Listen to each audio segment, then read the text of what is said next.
2 गुना की cut off आ चुकी है। उसके बाद आप सभी ने स्क्रूटनी फॉर्म भर दिया होगा, अटेस्टेशन फॉर्म, स्क्रूटनी फॉर्म वाली जो सारी प्रोसेसिंग है वो सारी आप कर चुके होंगे। उसके बाद मोस्टली जो मुझे क्वेश्चंस देखने को मिल रहे थे कि हमें जो ये जो चेकलिस्ट वाला जो फॉर्म है उसको कैसे भरना है, डॉक्यूमेंट्स की जो सेट है वो कैसे तैयार करना है, क्योंकि क्रम संख्या है, उसमें घोषणा पत्र है, स्टाम्प पर तैयार करना, यहाँ तक कि इतने सारे क्वेश्चन है मुझे बहुत ज़्यादा मुझे क्वेरीज देखने को मिल रही थी। तो आज मैं आपके सामने जो डॉक्यूमेंट्स का सेट है ये मैंने कंप्लीटली तैयार किया, ये मैं आपको कंप्लीट दिखाने वाला हूँ कि इसको चेकलिस्ट को कैसे भरना है, जो डॉक्यूमेंट्स का सेट है वो कैसे तैयार करना है, घोषणा पत्र का क्या क्रम रहेगा, एक पेज वाला घोषणा पत्र या फिर उससे ज़्यादा वाले जो घोषणा पत्र आ रहे हैं क्रम वाइज वो कैसे लगाने, आपके लिए कौन सा बेस्ट रहेगा, वो सारी इंफॉर्मेशन आज के इस वीडियो में कंप्लीटली शेयर करने वाला हूं। नमस्कार दोस्तों, एजुकेशन जॉब हेल्पलाइन की एक और हेल्पफुल और लेटेस्ट इंफॉर्मेशन वीडियो में आप सभी का स्वागत है। आपका दोस्त चैनल होस्ट में महिपाल सिंह राणावत।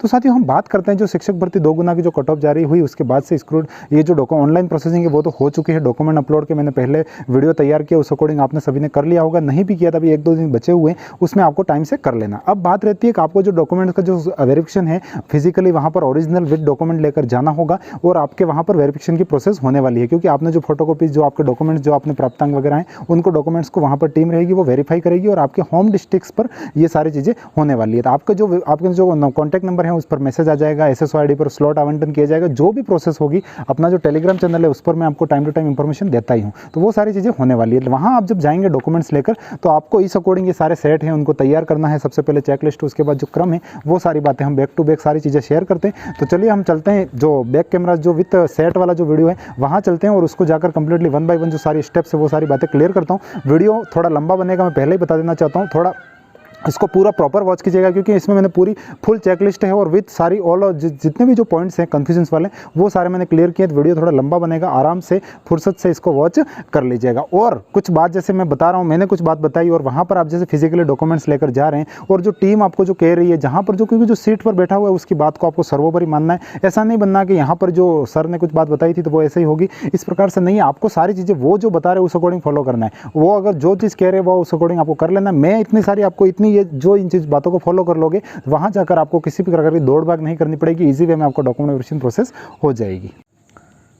शिक्षक भर्ती के लेवल 1 या लेवल 2 किसी की आप DV करवाने जा रहे हैं तो आपको ये जो मैं सारी जो बातें बताने वाला हूँ, चेकलिस्ट को कैसे भरना है, क्या क्या डॉक्यूमेंट्स अटैच करने हैं, मैं सारे जो पॉइंट टू पॉइंट जो सारी बातें वो क्लियर करने वाला हूँ, क्योंकि मैं विद डॉक्यूमेंट्स की जो आपके सेट है वो पूरा साथ लेकर आया हूँ जिसमें स्व घोषणा पत्र है और वो सारी बातें भी हम कंप्लीट इसमें देखने वाले हैं। तो चलिए हम 1 बाय 1 स्टेप्स को शुरू करते हैं। तो सबसे पहले आपको इस प्रकार से ये चेकलिस्ट है, इसकी प्रिंट को ले लेना है। चेकलिस्ट की जो PDF है वो मैं अपने जो टेलीग्राम चैनल है एजुकेशन जॉब हेल्पलाइन वहाँ पर आपको उपलब्ध करवा दूंगा। तो इस चेकलिस्ट की PDF को आपको वहाँ से डाउनलोड करना और उसको सिंपल प्रिंट कर लेना। अब हम बात कर लेते हैं स्टेप टू स्टेप कि इसको किस प्रकार से आपको फिल करना है। तो सबसे पहले आपका दस्तावेज सत्यापन का जिला, जो भी आपका होम डिस्ट्रिक्ट जो आपने ऑनलाइन फॉर्म भरा उस समय अप्लाई किया, वहां पर आपके डॉक्यूमेंट वेरिफिकेशन की प्रोसेस है वो होने वाली है और बहुत जल्द आपको जो है मैसेज के द्वारा या फिर अब जो भी मेल ID या फिर जो SSO ID में आपको शो अप हो जाएगा कि आपका किस डेट को और कहां पर आपके जो है डॉक्यूमेंट वेरिफिकेशन होने वाले हैं। तो उस डेट या उस शेड्यूल उस दिन को उस समय में आपको अपने जो सारे घोषणा पत्र और जो मैंने प्रोसेस बता रहा हूँ उस अकॉर्डिंग आपको डॉक्यूमेंट्स के सेट तैयार करके और अपने जो विथ ये चेकलिस्ट वगैरह सारी अटैच करके और वहां पर आपको रिपोर्ट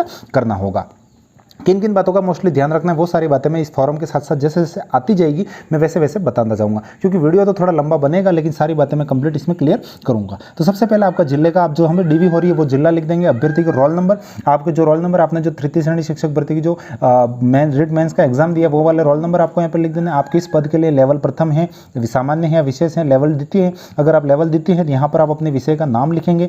सामान्य या विशेष शिक्षा है तो वो उस अकॉर्डिंग आप इसको फिल कर देंगे। TSP नॉन TSP की सूचना फिल करेंगे। आपके जो आधार नंबर है, आपके जो आधार कार्ड नंबर है वो यहाँ पर लिखेंगे। आपने फॉर्म भरा था जो रिट मेंस का उसके आवेदन क्रमांक लिखेंगे। आपको नहीं बताएं SSO ID से मिल जाएंगे और आवेदन की जो PDF प्रिंट है वो उसकी भी आगे जरूरत पड़ने वाली है, तो वो आपको तो प्रिंट वैसे भी करनी होगी और उस PDF पर भी देख के आप लिख सकते हैं। पिता का नाम, अभ्यर्थी का नाम, माता का नाम, जन्म तिथि, आपकी कौन सी वर्ग है, कौन सी कैटेगरी है, जो भी कैटेगरी है उसके ऊपर टिक कर देना है। विशेष श्रेणी अगर आप पे लागू होती है टिक करेंगे, नहीं लागू होती है तो आप इसको खाली छोड़ दीजिएगा। आपका लिंक्ड इन्फॉर्मेशन आपको देनी है, पुरुष महिला मेल फीमेल जो चाहे आप लिख सकते हैं।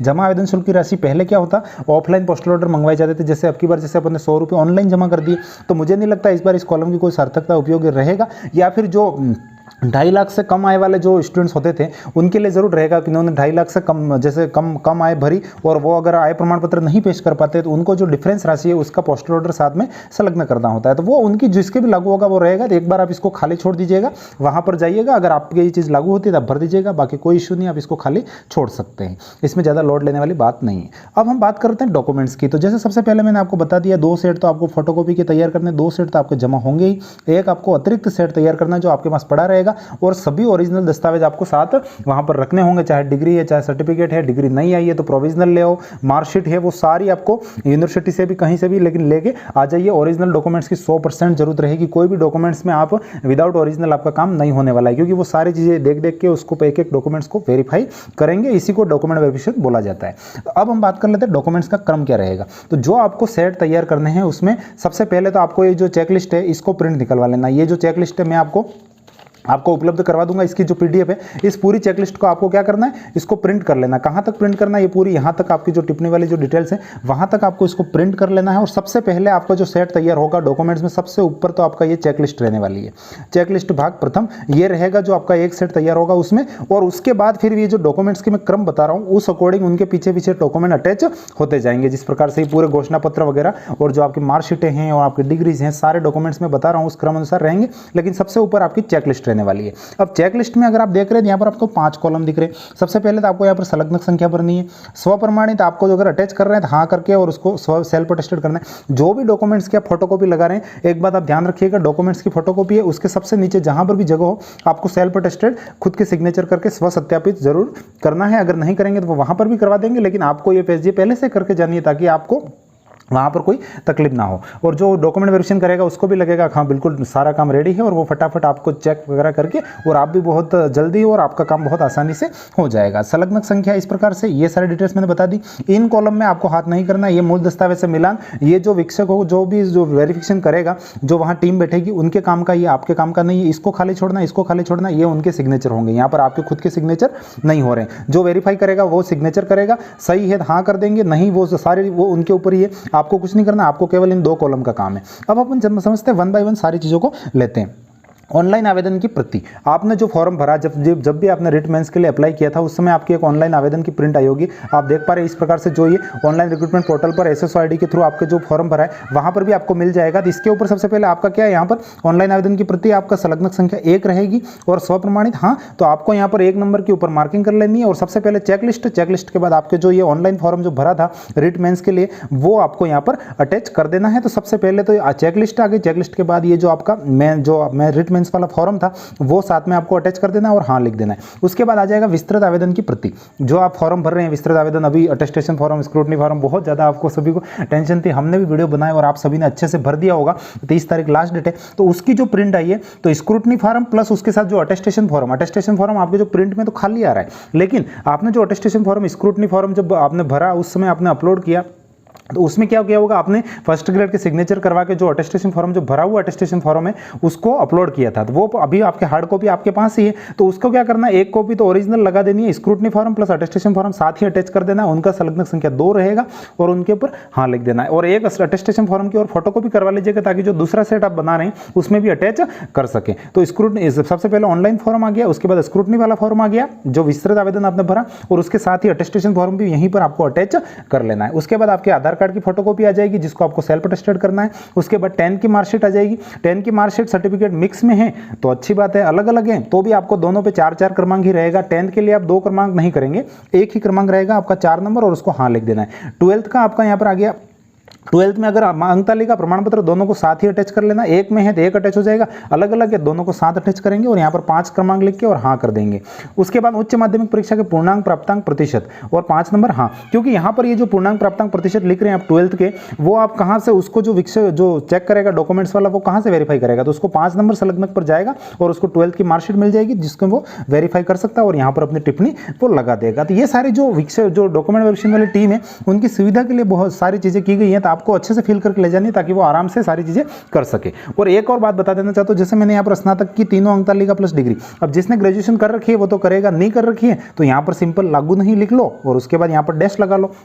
जो जो चीज़ें आप पे लागू हैं वही आपको डॉक्यूमेंट्स करने हैं। ऐसा नहीं है कि ये पूरी कितने 40 प्लस डॉक्यूमेंट्स की चेकलिस्ट है तो सारे डॉक्यूमेंट्स तो आपके लागू नहीं होंगे। जो जो बातें आप पे लागू है वो डॉक्यूमेंट्स आपको साथ में लगाने हैं और वही चीज़ें फिल करनी है। बाकी आप सीधा डैश करके या खाली छोड़ सकते हैं। जैसे यहाँ पर स्नातक की मार्कशीट, अब जैसे यहाँ पर इसने ग्रेजुएशन कर रखी है, स्नातक में भी आपको first year, second year, third year तीनों की अंक तालिका प्लस उसकी डिग्री आपको साथ में लगानी है। चारों का जो संलग्नक रहेगा वो 6 ही रहेगा और आपको यहाँ पर हाँ लिख लेना है। आपके स्नातक में तीनों ईयर का जो फाइनल की मार्कशीट में जो पूर्णांक प्राप्तांक जो प्रतिशत है फाइनल वाला तीनों ईयर का टोटल समेकित उसको लिखेंगे और 6 करके फिर हाँ इसको कर देंगे। तो ये आपका ग्रेजुएशन है तो कर देंगे, नहीं है तो फिर आप लागू नहीं वाला प्रोसेस फॉलो करिए और उसको आप आगे बढ़ सकते हैं। अब जैसे मैंने यहाँ पर ये आगे आ गया, हम यहाँ पर क्या करना है, ग्रेजुएशन के विषय लिख लेने, जो भी आपके ऐच्छिक विषय रहे, ऑप्शनल सब्जेक्ट रहे वो आपको लिख देना है। बाकी संलग्नक 6 और वही रहेगा, ग्रेजुएशन का वही चल रहा है।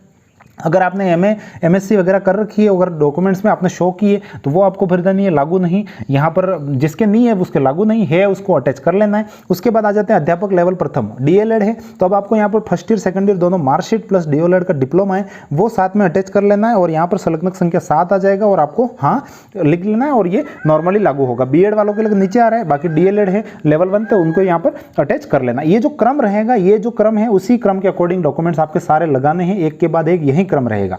उसके बाद आपका आर्ट का सर्टिफिकेट 2021 है, 21 पे, 22 है तो 22 पे जो भी है उसको राइट करो, उसकी कॉपी 8 नंबर पे और हाँ हो जाएगा। लेवल प्रथम जो आपने दोनों उत्तीर्ण किए उसकी लेवल प्रथम के मार्क्स हैं। अब ये तीनों क्या हैं, आपके जो अध्यापक पात्रता परीक्षा थी उसी के कॉलम है, तो ये तीनों का आपका एक ही संलग्नक आ रहा है और उसी से वेरीफाई वो कर लेगा। उसके बाद अगर आप लेवल द्वितीय में हैं, ये तो लेवल प्रथम का था, लेवल द्वितीय में है तो आपको भाषा प्रथम भाषा द्वितीय लिखनी है और उसको लिख देना। अगर प्रथम वाला है तो उसके लागू नहीं आ जाएगा।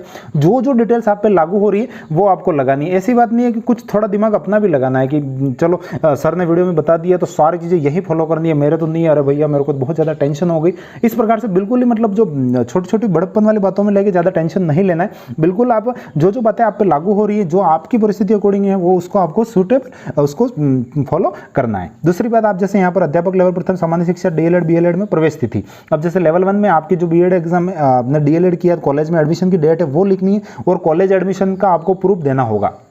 चाहे आपकी काउंसलिंग स्लिप हो या फिर आपने जो एडमिशन लिया था एडमिशन की स्लिप उस समय कई बार कॉलेजों द्वारा दी जाती है तो उसमें कॉलेज की सील लगी हुई होनी चाहिए और वो आपको विद प्रूफ आपको यहाँ पर 9 नंबर लिख के और उसको अटैच करना है और उसकी फोटोकॉपियाँ हैं दूसरे सेट में फोटोकॉपी और बाकी फोटोकॉपियाँ सारी लगानी, ओरिजिनल आपके पास ही रखिएगा आप, ओरिजिनल इसमें अटैच मत कर लीजिएगा, वो वेरीफाई कर लेंगे और उसके बाद आपको वापस दे देंगे। उसके बाद आपको यहाँ पर लेवल प्रथम विशेष शिक्षा वाले हैं तो जो विशेष वाले हैं उनके लिए रह जाएगा। उसके बाद लेवल द्वितीय वाले आ गए तो उनकी आ जाएगी, उनकी कॉलेज की प्रवेश तिथि है। तो जो जो चीज़ें आप पे लागू होती है वो आपको आराम से और ध्यान से इसमें फिल करनी है और आपको ये सारी चीज़ें आपको फॉलो करनी है। ये सारे विशेष शिक्षा के कॉलम है। अब जब विशेष शिक्षा में जैसे स्पेशल BSTC या फिर DLED या आपने BEd कर रखी है तो आपको RCI का पंजीकरण होना चाहिए। तो जो RCI का पंजीकरण प्रमाण पत्र है जो आपकी कॉलेज का वो आपको यहाँ पर अटैच करना है। उसके बाद मूल निवास प्रमाण पत्र जो ऑल ओवर राजस्थान के कैंडिडेट है सभी को अपना मूल निवास प्रमाण पत्र देना होगा। अगर आप राजस्थान के मूल निवासी है तो देंगे, अदर हैं तो आपको यहाँ पर लागू नहीं हो जाएगा। तो मूल निवास प्रमाण पत्र है आपको वो देना है और बाकी अदर स्टेट है जो भी है आपका मूल निवास आपको यहाँ पर अटैच करना है। दूसरा जो 26 नंबर कॉलम है वो TSP क्षेत्र के आवेदकों के लिए उनका जो है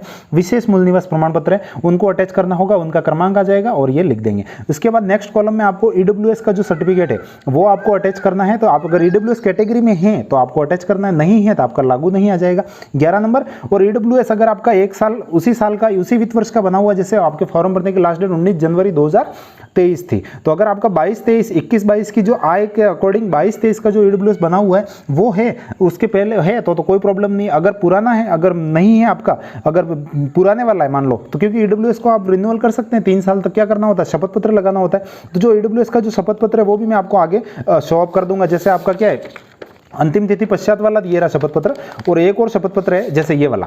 तो आप जैसे मान लो आपका EWS क्या है, आपने अंतिम तिथि के बाद जो वैधता है तो शपथ पत्र था, तो अगर आपका जो वित्त पहले के फाइनेंशियल ईयर का अगर EWS है तो इसको आप लगा सकते हैं और ऐसे 3 साल तक आपका हो सकता है। इसमें क्या करना है, सिंपली नोटरी करवाना होता है और आपके ये सारे डिटेल्स टाइप करके जन आधार कार्ड संख्या वित्त वर्ष और उसको सिग्नेचर कर सकते हैं और आपके ये शपथ पत्र आपका साथ में लग जाएगा। अगर आपका 1 वित्त वर्ष से ज़्यादा पुराना का अगर EWS है तब की बात है। और ये जो शपथ पत्र है वो किनके लगेगा, जैसे जैसे आपका ओबीसी, ईडब्ल्यूएस या फिर जो आपके कैटेगरी का सर्टिफिकेट है वो आपके अंतिम तिथि के पश्चात का है, तो आपको इस प्रकार से ये जो शपथ पत्र है, मैंने सारी जो पीडीएफ है सारे मैंने टेलीग्राम पर उपलब्ध करवा रखी है। तो इनको क्या करना है, स्टाम्प पर टाइप करवा लेना है और उसको नोटरी अटेस्टेड आपको करवा लेना है सिंपली, और ये सारी पीडीएफ भी मैं आपको उपलब्ध करवा दूंगा। इसके लिए आपको ज़्यादा चिंता करने की आवश्यकता नहीं है। तो ये कुछ जो शपथ पत्र की जो महत्वपूर्ण बात है वो भी मैं आपसे शेयर साथ में करता हुआ जा रहा हूँ। तो ये बात होगी, अगर ईडब्ल्यूएस अगर आपका पहले वाला पुराना है तो आपको शपथ पत्र लगाना है तो वो भी साथ में ही अटैच कर देना, और दोनों का क्रमांक 11 ही रहेगा।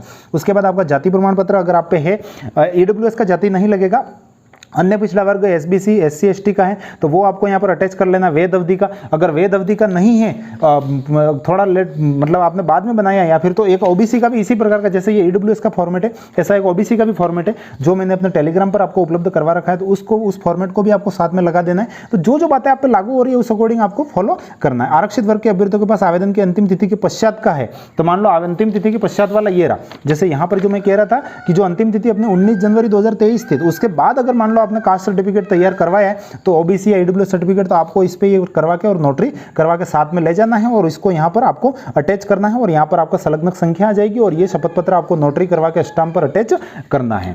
उसके बाद हम आगे और बढ़ते हैं, चले जो स्वघोषणा पत्र जो है आपको लगाना है। अब एक ये स्वघोषणा पत्र के लिए बहुत ज़्यादा कंफ्यूजन चल रहा है। एक तो स्वघोषणा पत्र क्या है, कई प्रकार के स्वघोषणा पत्र आपको देखने को मिल रहे हैं, इसलिए आप सभी के कंफ्यूजन से, तो सबसे पहले मैं यहाँ पर क्लियर कर देना चाहता हूँ। जैसे स्वघोषणा पत्र एक तो क्या है, जो विज्ञप्ति में जो आपको अवेलेबल करवा दिया गया था, तो इस प्रकार से ये जो एक प्रकार का एक पेज का स्वघोषणा पत्र है जिसमें जो बातें आप पे लागू होती हैं आप इसको राइट कर सकते हैं, और यहाँ पर सिंपली आपको साइन कर लेने और अपने खुद के हस्ताक्षर करके इसको सत्यापित कर लेना है। स्टाम्प वाले जो घोषणा पत्र हैं, ये जो अंतिम तिथि वाला घोषणा पत्र की बात अलग है, ये जो है अगर आपको ओबीसी, ईडब्ल्यूएस आवेदन की अंतिम तिथि पश्चात का बना हुआ है तो ये आपको स्टाम्प पर बनवाना है और नोटरी भी करवाना है, इसकी बात अलग है। लेकिन ये जो सिंपल स्वघोषणा पत्र हैं, जो धूम्रपान वाले हैं, दहेज वाले हैं, उनमें आपको कहीं भी सादे पेज पर प्रिंट लीजिए, उनमें जो डिटेल्स से भरनी है आपके जो जैसे भरी हुई है, और सिंपली आप साइन करके अटैच कर सकते हैं। अब इसमें बात यह है कि अगर मान लो आप चाहें तो एक पेज वाला स्वघोषणा पत्र भी लगा सकते हैं जो विज्ञप्ति में दिया गया, कोई प्रॉब्लम नहीं है, ये भी चल जाएगा, पिछली बार भी चले थे।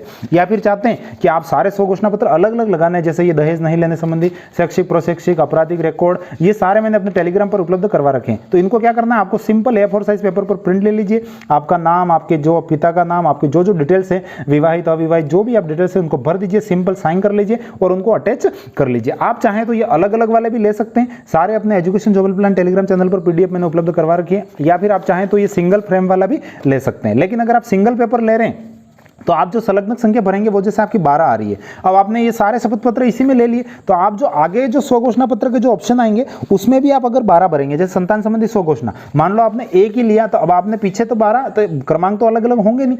पिछली बार क्या था कि सबके लास्ट में दे रखे थे तो वो एक संलग्नक लग रहा था, बेहतर था। तो अब अंतिम में अगर मेरे सुझाव की बात करेंगे तो आपको मैं सजेशन करना चाहूंगा, आप अलग अलग ये जो घोषणा पत्र है उनके जो स्वघोषणा पत्र है इनकी प्रिंट ले सकते हैं और संलग्नक संख्या आपकी, ताकि व्यवस्थित जम सकेगी। बाकी क्या होगा, जो डॉक्यूमेंट वेरिफिकेशन वाली टीम है, जैसे आपने 12 नंबर पे यहाँ किया घोषणा पत्र, अब उसको संतान संबंधी देखना है तो वो वापस पीछे जाएगा और 12 नंबर पे जाएगा, फिर 12 नंबर पे इसको ढूंढेगा और उसको चेक करेगा, तो उसको कहीं ना कहीं जो डीवी करेगा उस टीम को असुविधा होगी। तो इसके लिए आप चाहें तो ये अलग अलग वाले प्रिंट ले लीजिए और उनमें अटैच कर दीजिए, और उनका जो क्रम बन रहा है उसी हिसाब से आप इनको अटैच करके लगा सकते हैं। ये दोनों में से, और ये चाहें तो आप अलग अलग वाला प्रिंट करवा लीजिएगा सादे पेपर पर, इनको स्टाम्प पर करवाने की या नोटरी करवाने की कहीं कोई आवश्यकता नहीं है, ये बात आप समझ लीजिएगा। फिर भी आप अगर नोटरी करवाते हैं, स्टाम्प पर लेते हैं, तो फिर आपके पास पैसे बहुत ज़्यादा है, तो वो फिर आप कर सकते हैं। बाकी मैंने जो बातें थी वो आपको बता दी।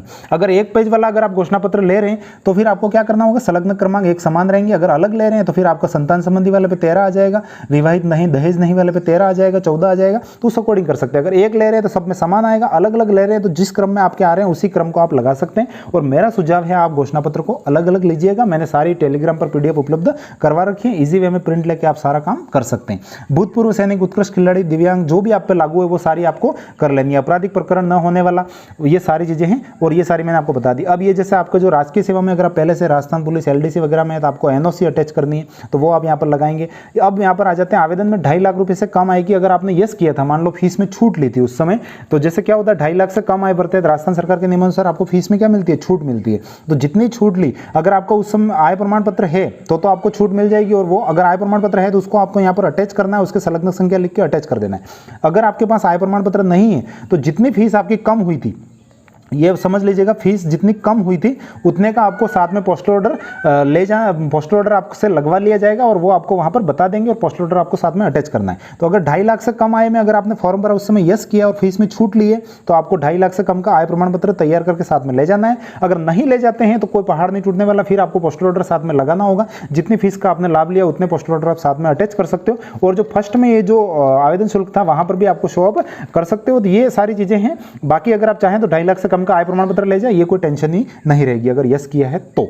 शैक्षिक प्रशैक्षिक योग्यता के संबंध में 100 घोषणा, ये सारी 100 घोषणा आ गई। उसके बाद अंतिम शिक्षण संस्थान द्वारा चरित्र प्रमाण पत्र, जो आपने लास्ट कॉलेज जहां से की थी उनका जो है चरित्र प्रमाण पत्र भी आपको इसमें अटैच करना होगा। अगर आपने ग्रेजुएट जो भी रेगुलर जो की है डिग्री या डिप्लोमा जो भी आपने किया वहाँ का अंतिम शिक्षण संस्था का चरित्र प्रमाण पत्र आपको अटैच करना है। टोटल संख्या आ जाएगी। उसके बाद आपके स्थान, दिनांक, मोबाइल नंबर आप भर सकते हैं क्योंकि यहाँ मोबाइल नंबर भरेंगे। अगर आपके डॉक्यूमेंट्स में कुछ कमी वगैरह रही तो वो सीधा आपको इसी नंबर पर कॉल करके सूचना देंगे क्योंकि 2-4 दिन तक तो ये सारी चीज़ें प्रोसेस चलने वाली है, तो आपको सारी सूचना मिल सकेगी। आपके साइन, आपका हस्ताक्षर, सिग्नेचर, आपके ये सारे नॉर्मल से डिटेल्स हैं, इसको अच्छे से फिल कर देना है। लास्ट वाले पेज पर आपको कोई डिटेल्स फिल नहीं करनी है, वो केवल आप नाम और अपना पिता का नाम वगैरह फिल कर सकते हैं।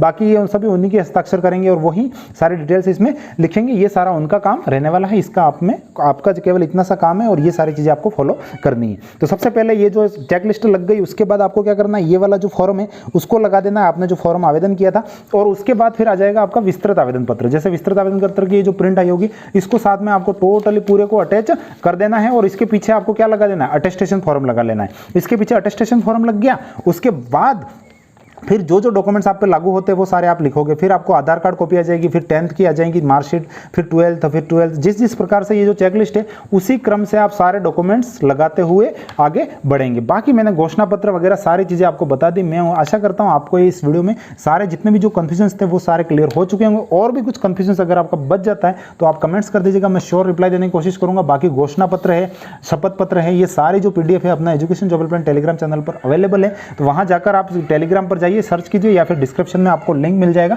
तो वहां से ज्वाइन कर सकते हैं। वीडियो अच्छा लगा हो तो शेयर कीजिएगा और कमेंट्स भी कर दीजिएगा प्यारा सा। और कुछ क्वेरीज है तो भी कमेंट कर दीजिएगा। बाकी साथियों मिलेंगे और किसी नई हेल्पफुल अपडेशन के साथ, तब तक के लिए जय हिंद, वंदे मातरम।